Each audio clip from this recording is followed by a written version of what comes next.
Seorang remaja berusia 17 tahun di Texas, Amerika Serikat harus dirawat 10 hari di rumah sakit menggunakan alat yang menopang fungsi paru-parunya. Hal ini disebabkan oleh rokok elektrik atau biasa disebut dengan vape. Pada awalnya, Triston terbangun dari tidurnya dan kemudian muntah-muntah pada suatu pagi di bulan lalu.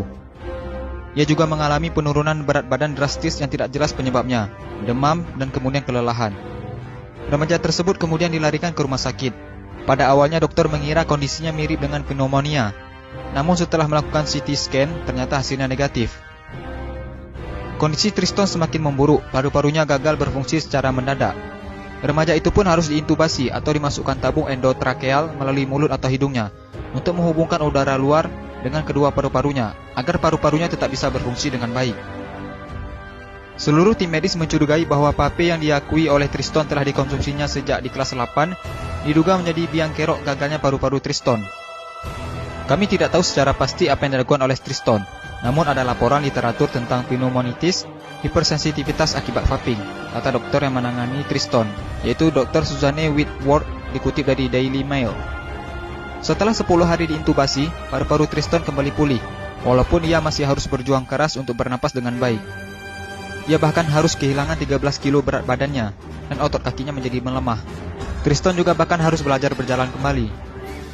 Saya benar-benar diberi kesempatan kedua oleh Tuhan. Dan segera setelah saya bangun dari koma itu, saya tahu apa yang ingin saya lakukan. Saya tidak ingin mengulangi kesalahan yang sama untuk menghisap vape, kata Triston.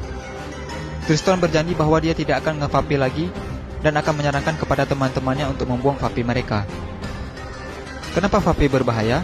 Kepala Badan Pengawas Obat dan Makanan atau BPOM Penny Dukito menyebutkan akan segera mengusulkan larangan penggunaan vape atau rokok elektrik. Hal ini bisa diwujudkan salah satunya melalui revisi PP nomor 109 tahun 2012.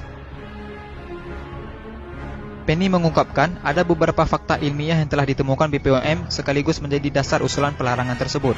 Ditemukan senyawa kimia di dalam vape mulai dari nikotin, propilen glikol, perisa, logam, karbonil, tobacco spesifik nitrosamines, hingga dietilen glikol.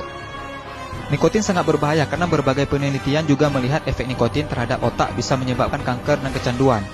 Propilen glikol juga sangat berbahaya karena jika dikonsumsi secara terus-menerus dapat menyebabkan gagal ginjal.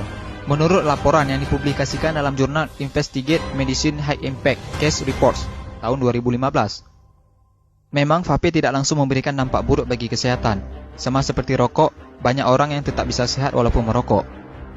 Nah, sebaiknya kita mulai menjaga kesehatan paru-paru kita dengan tidak menghisap vape atau rokok.